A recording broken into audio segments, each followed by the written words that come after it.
Bismillahirrahmanirrahim. Baik, Ustadz, tadi pada sesi pertama kita sudah berbicara akar konflik, yaitu ada dua yang dikemukakan oleh Ustadz. Yang pertama adalah ideologi, bahwa ideologi Syiah terutama Nusairiyah ini tidak mungkin berjumpa dengan Ahlussunnah wal Jamaah.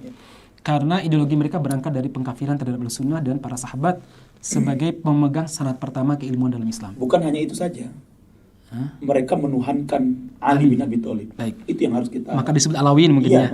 Dan klaim Alawiyin mereka sebenarnya. Itu. Jadi memang Alawiyin di Suriah ini memang Alawiyin yang berbeda. Bukan Alawiyin Robito. Iya, bukan. Bukan Robito Alawiyin dalam makna habaib dan keturunan Nabi. Baik. Makanya mereka menyebut Alif Lam Mim itu Tuhan itu ya tiga tadi itu kan. Trinitas ya. Trinitas. Bahkan ada juga nanti mereka menyebutnya ada istilah Salman Al-Farisi. Nah, itu juga. Jadi nanti Allah itu melahirkan Muhammad melahirkan Ali melahirkan Salman Al-Farisi. Baik, ya. Jadi sampai seperti itu nanti dalam akidah mereka itu luar biasa. Gitu. Baik, oke. Tentu sangat banyak untuk membicarakan Syiah Nusairiyah, sangat tertarik dan mungkin kita adakan sesi lain terkait masalah Syiah Nusairiyah ini. Sampai-sampai Al-Ghazali dalam bukunya mengkafirkan Syiah ya, Nusairiyah dalam hal ini. Demikian juga bahkan setahu saya sampai orang-orang Rafidhah sendiri, Syiah Rafidhah, itu menganggap Syiah Nusairiyah ini murtad sebenarnya. Secara ideologi, walaupun secara politik ada kebutuhan, ada kepentingan gitu ya. Yang saling menguntungkan ya. Simbiosis, mutualisme ke nerakanya. Baik, saudara sekalian. Yang kedua tadi beliau sudah menyampaikan bahwa kedoliman ideologi ternyata ada masalah lain yang menyebabkan konflik di Suriah sampai ada perlawanan dari masyarakat sipil. Bahkan mereka rela sudah hampir berapa berarti 9 tahun ya. Hampir 10 tahun 2021 ya. 10 tahun lebih mereka itu rela di kamp pengungsian karena ternyata ada kedoliman yang luar biasa. Kedoliman mulai dari pelarangan ibadah-ibadah yang sesuai dengan pemahaman Ahlussunnah wal Jamaah, memenjarakan para aktivis terutama ya. Sampai tahun berapa? 80-an. Ya di Hama itu ada 60.000 orang dibantai oleh rezim Hafid Asad, para alim ulama. Sampai disebutkan bahwa hampir separuh rakyat Suriah itu di luar negeri karena diburu oleh rezim Hafid, dilanjutkan oleh anaknya Bashar al-Assad sekarang. Baik, jadi pertanyaan berikutnya adalah, benarkah itu hanya konflik ideologi, kemudian kedoliman, atau jangan-jangan ada unsur politik? Karena kita lihat bahwa yang terjun melakukan pembunuhan, pembantaian terhadap umat Islam di Suriah itu bukan sekedar rezim Bashar, tapi ada Iran, kemudian ada Muqtada Sadar dari Irak dengan Jaisul Mahdinya, kemudian ada juga Chinese, Cina mata sipit, bahkan ada juga Rusia. Nah pertanyaannya, sebenarnya apa kaitan negara-negara tadi sehingga mereka ini rela mengorbankan militernya, persenjataan, biaya yang tidak sedikit untuk menghadang revolusi Muslim Ahlussunnah wal Jamaah di Suriah? Saya melihat ada dua hal ya. Kalau kita baca dari tulisan para ulama, kemudian dari buku-buku yang ditulis oleh banyak para peneliti ya. Paling tidak ada dua hal. Yang pertama adalah kepentingan politik untuk mengamankan Zionis. Wilayah Israel ya. Ini penting ya. Karena Israel berbatasan dengan Suriah. Bahkan wilayah mana? Golan. Dan perlu kita pahami bersama bahwa dulu ada perang konflik 6 hari Arab dengan Israel yang kemudian katanya bahwa dataran Golan itu kemudian jatuh ke tangan Israel. Tapi perlu kita pahami bersama, ada sebuah buku yang ditulis oleh salah seorang mantan militer Suriah ya. Dia sudah tingkatnya sudah kolonel. Dia menulis bahwa suku Tul Golan, dia mengatakan bahwa dataran Golan itu bukan jatuh militer, bukan jatuh ke tangannya Israel karena perang 6 hari Bang Arab melawan Israel, tapi itu memang diserahkan oleh Sulaiman Assad kepada Israel. Nah, itu memang itu fakta, ada buktinya. Berarti ada permainan antara Israel sama Syiah Nusairiyah. Jelas. Jadi memang antara Syiah dengan Yahudi itu memang ada hubungan kakek moyang mereka sama-sama pendirinya adalah Yahudi gitu ya. Bahkan saya dengar Badan Intelijen Iran, AFAK seingat saya itu dilatih oleh Mossad. Itu sangat mungkin ya. Nanti bisa dilihat dalam buku yang ditulis oleh Tirta Parsi itu jelas nyata. Memang di sana ada tiga hubungan secara persekongkolan ya, Iya. secara persekongkolan secara rahasia ini antara 3 negara nih kan, Iran, the USA, dan kemudian adalah Amerika dan Israel ya. Nah, jadi ini konflik yang pertama. Jadi poin pertama adalah mengamankan wilayah Israel. Ya, Israel ini mengamankan teritorialnya Israel gitu kan ya. Apa yang ditakuti oleh Israel dari warga yang tidak punya senjata, Ustaz? Ya, begini perlu kita pahami bersama dengan adanya serangan, dengan adanya konflik yang terjadi di Suriah ini, mereka khawatir kalau nanti kemudian rezim Suriah ini jatuh ke tangan ke tangan kaum muslimin ya, pastinya tentu otomatis ini umat Islam ancaman globalnya adalah bahwa umat Islam akan lebih dekat kepada Israel kan itu. Ini artinya bahwa umat Islam akan memiliki jarak yang sangat dekat untuk kemudian melakukan penyerangan terhadap Israel yang selama ini menyakiti muslim Palestina. Iya, Palestina sebagainya. Dan ini harus kita paham bersama. Bahkan saya dengar gini, Ustaz. Yang dikhawatirkan oleh mereka di Gurun Sinai itu muslim. Iya. Kemudian di Golan itu muslim. Ini kan diapit Israelnya. Iya. Makanya Sinai diserang kepada Mesir rezim siapa? Rezim Asisi ya. Asisi sekarang. Kemudian di Golan itu ditangani oleh Syria, Bashar Assad oleh Syria. Ya, baik, itu poin pertama, sisi politik. Ya, sisi ada sisi lain terkait masalah Iran. Sisi yang lain misalnya? adalah begini. Jadi Syiah Iran itu ingin membangun apa yang mereka sebut dengan wilayah bulan sabit merah. Ya, mereka ingin membangun sebuah wilayah yang itu berasal nanti dari Iran sampai kemudian ekornya itu berada sampai di wilayah Suriah, kemudian wilayah Jordan dan sebagainya. Ini tadi masuk di Afghanistan, Lebanon, ini semuanya adalah masuk dalam kawasan bulan sabit yang diinginkan oleh Iran ya, yang mereka sebut ini mungkin nanti menjadi sebuah imperium Persia baru mungkin itu. Karena wilayah dulu sebenarnya wilayah Persia lama. Hampir mirip kan ya. Hampir mirip. Jadi mereka ingin mengembalikan nostalgia masa lalu. Makanya jangan kaget. Kalaulah makanya kan para ulama menulis ya, banyak para peneliti pengamat. Itu bisa kita dengar lah di Al Jazeera dan sebagainya, itu banyak mengamat. Kalaulah kemudian Bashar Assad itu tidak dibantu oleh rezim Syiah di seluruh dunia ya, paling bertahan berapa bulan? Hanya mungkin sekarang tidak bertahan ya. Tapi kenapa kemudian itu bertahan sampai bertahun-tahun kan? Sampai 10 tahun sampai sekarang ini, karena memang orang-orang Syiah di seluruh dunia termasuk dari Indonesia ini harus menjadi catatan kita. Membantu all out untuk membela Bashar Assad. Jadi ini penting. Jadi bukan hanya sebatas bahwa itu kan wajib ya membela pemerintahan yang sah, enggak. Ya, berarti begini, Ustaz. Jadi ketakutannya adalah ketika Suriah dipegang oleh Muslim Ahlus Sunnah wal Jamaah, berarti mimpi untuk mendirikan imperium Persia Raya itu kandas setengah jalan. Kandas setengah jalan. Ya, baik. Kemudian yang kedua, ini akan memberikan ancaman yang serius bagi Zionis Israel. Ya, Zionis wilayah teritorial mereka dan sebagainya. Sehingga kemudian ini akan mengubah peta dunia kan gitu kan. Nah, ini yang dikhawatirkan oleh mereka. Maka dua politik ini harus kita pahami bersama. Rusia, ya? Apa kaitannya Rusia sampai Rusia terlibat aktif dalam memberangus kaum muslimin di Suriah? Nah, ini perlu kita pahami bersama bahwa di sana ada deal ya.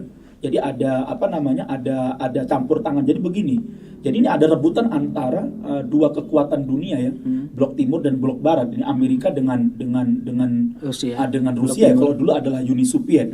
Jadi sebenarnya sini ada dua kepentingan yang sedang dipermainkan di sana.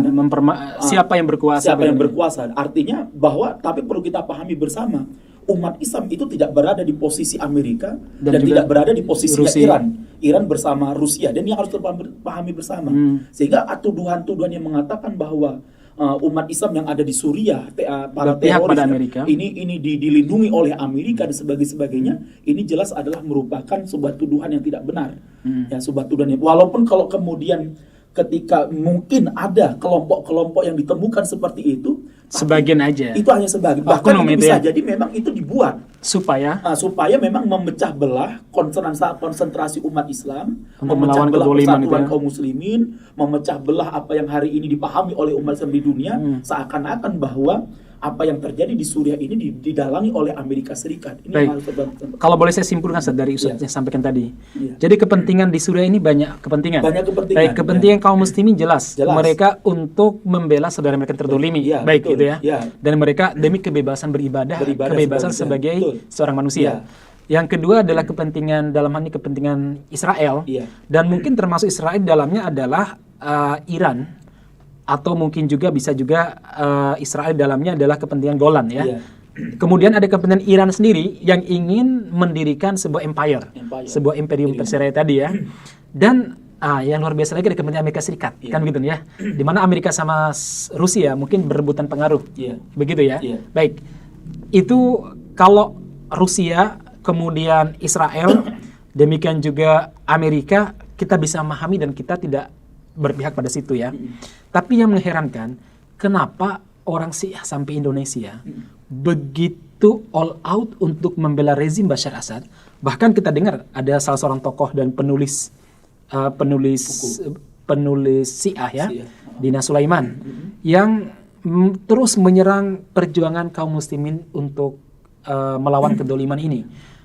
Sebenarnya apa sih kepentingan orang-orang Syiah di Indonesia terutama ini? Ya, yang pertama jelas kepentingan akidah.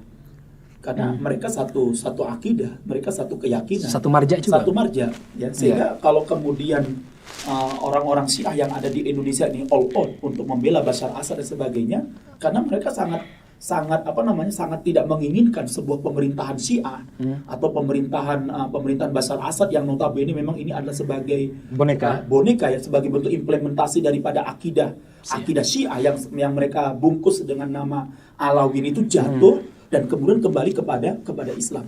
Nah, ini makanya kemudian narasi tentang teroris, narasi tentang Wahabi, narasi tentang radikal ISIS dan sebagainya ini memang terus digencarkan di Indonesia gitu loh. Supaya apa? Memang supaya orang menganggap bahwa apa yang dilakukan oleh rakyat Suriah terhadap pemerintah Bashar Assad ini tindakan ilegal. Ini tindakan ilegal dan tindakan yang perlu dikecamkan begitu ya. Baik.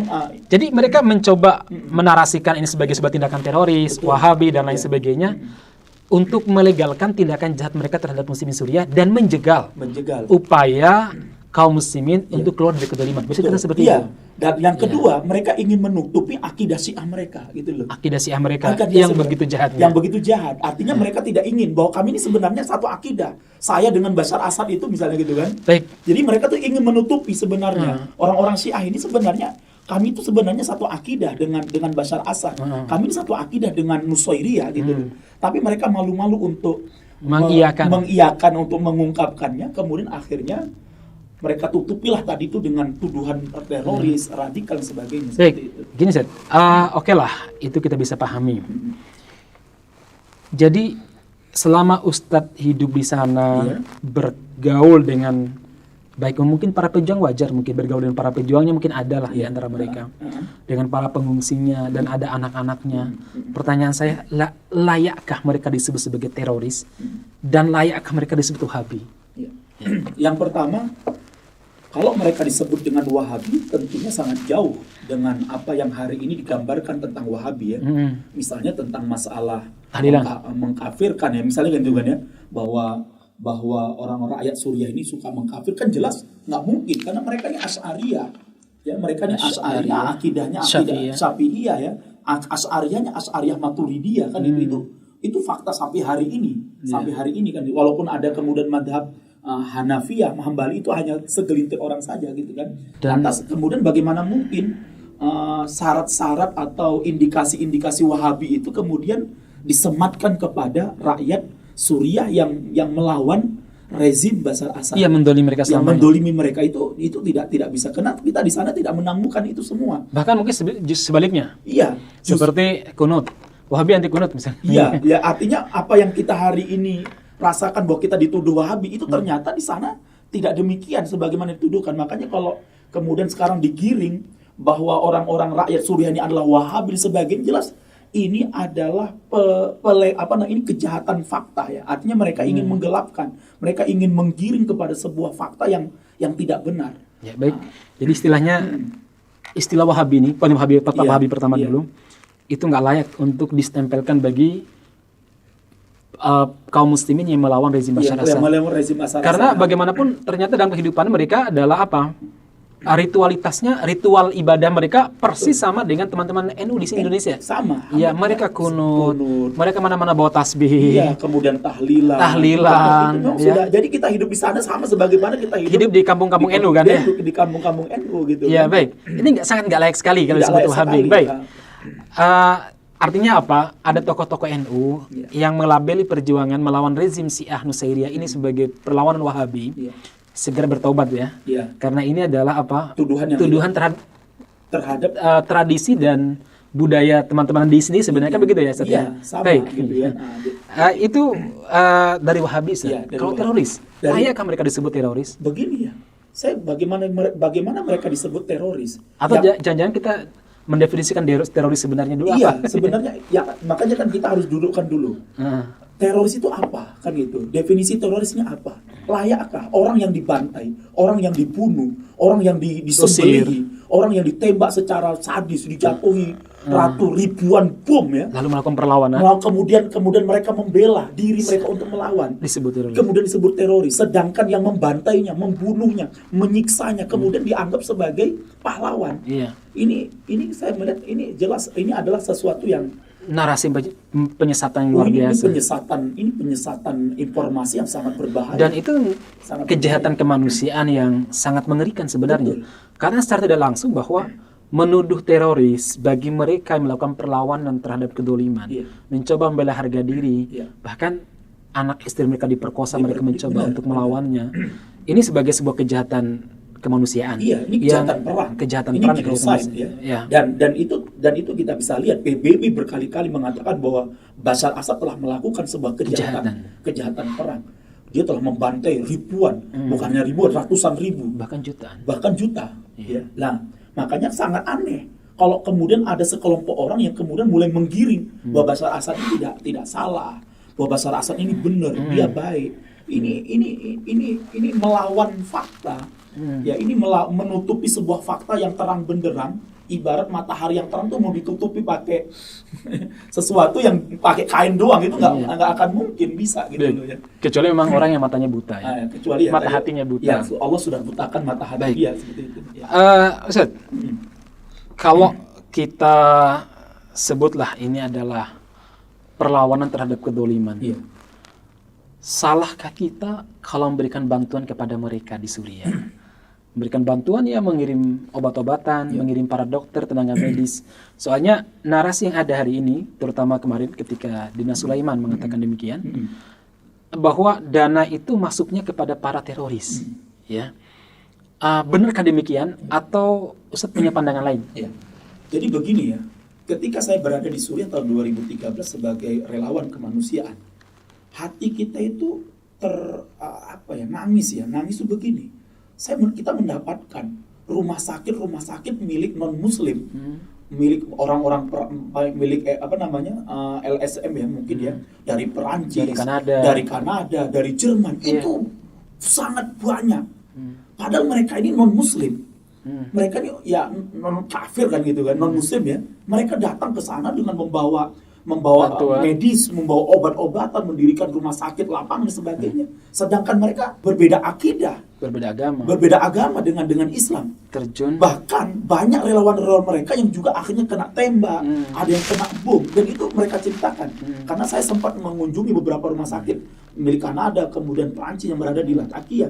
Nah, artinya begini, apakah kemudian kita sebagai seorang Muslim tidak terpanggil untuk membantu saudara kita? Apalagi sila kita kemanusiaan. Betul. Yang adil dan beradab. Iya, sedangkan orang-orang kafir gitu ya, non Muslim tadi ini, yang mereka jelas berbeda agama dengan itu, terpanggil hati mereka. Bahkan mereka rela untuk kemudian ada yang menjadi korban. Rumah sakit mereka dibombardir. Padahal mereka ini jelas berbeda agama. Lah, lantas bagaimana mungkin kita umat Islam tidak terpanggil untuk membantu saudara-saudara kita sebagai seorang Muslim? Bahkan kita katakan sebenarnya kita yang lebih layak, kita yang lebih berhak untuk membantu saudara kita yang ada di sini. Dan seharusnya pemerintahan Indonesia lebih wajib. Lebih wajib untuk membantu karena satu agama. Satu agama sekaligus dalam undang-undang kita namanya membantu kemanusiaan yang adil beradab kan nggak sekedar di Indonesia saja. Di Indonesia dan saja. kita melawan semua bentuk penjajahan dan kedoliman kan begitu seharusnya. Seharusnya pemerintah Indonesia memberikan fasilitas untuk bisa membantu muslimin yang hari terdolimi. Justru kita dapat informasi bahkan kenapa kemudian tadi dikatakan bahwa kemudian bantuan itu jatuh ke tangan teroris, lainnya harus diperhatikan karena Karena beberapa bantuan itu kalau tidak langsung diberikan kepada umat Islam, ternyata itu jatuhnya ke tangan rezim Bashar Assad gitu. Nah ini yang harus kita perhatikan ya. Jadi kalau kemudian orang yang diperangi, yang dibantai, yang kemudian yang dibunuh itu kemudian disebut teroris, sedangkan yang membantainya, kemudian yang membunuhnya itu dianggap sebagai pahlawan, ini akal saya itu nggak bisa menerima ya ini. Bagaimana mungkin orang yang membakar rumah kita dianggap pahlawan, sedangkan yang dibakar rumahnya dianggap sebagai apa? Teroris. Sebagai teroris dan sebagai penjahat. Sebagai orang yang mendolimi. Ya, baik. Teman-teman sekalian, demikian terkait tentang wawancara kita bahwa tuduhan teroris terhadap para pejuang Suriah atau bahkan kepada rakyat Suriah itu nggak dibenarkan secara logika, secara kemanusiaan. Bagaimana mungkin orang yang terbunuh, orang yang dibantai, kemudian mereka yang dinodai kehormatannya, orang tua yang melihat anaknya itu dinodai, seorang anak melihat orang tuanya disiksa dengan nyata, lalu mereka mencoba untuk membela diri dan membela harga diri keluarganya, mereka disebut teroris. Tidak mungkin. Ini adalah kejahatan terhadap kemanusiaan. Dan ini adalah kejahatan terhadap akal dan fitrah kita sendiri. Itu satu.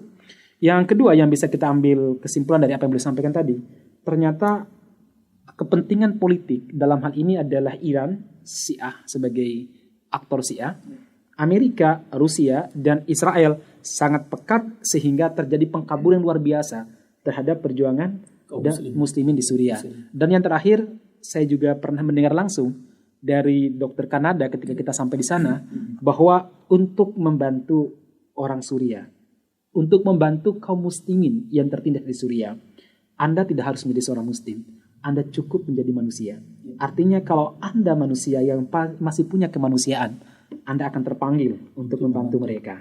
Saya kira itu wawancara kita sesi kedua, dan mudah-mudahan kita bisa lanjutkan pada sesi ketiga terkait masalah Syiah di Indonesia. Kenapa mereka betul-betul membela Iran dan kenapa mereka itu betul-betul mencoba untuk menarasikan perjuangan Islam sebagai perjuangan yang tindakan kejahatan dan lain sebagainya. Insya Allah pertanyaan-pertanyaan itu akan terjawab pada sesi berikutnya. Dan apa yang dilakukan oleh orang Syiah sekarang di negeri kita, apakah mereka akan melakukan sebuah revolusi sebagaimana mereka lakukan di negara-negara lain, akan terjawab pada sesi ketiga. Demikian apa yang saya sampaikan, mudah-mudahan bermanfaat. Sampai jumpa pada sesi berikutnya. Assalamualaikum warahmatullahi wabarakatuh. Waalaikumsalam warahmatullahi wabarakatuh.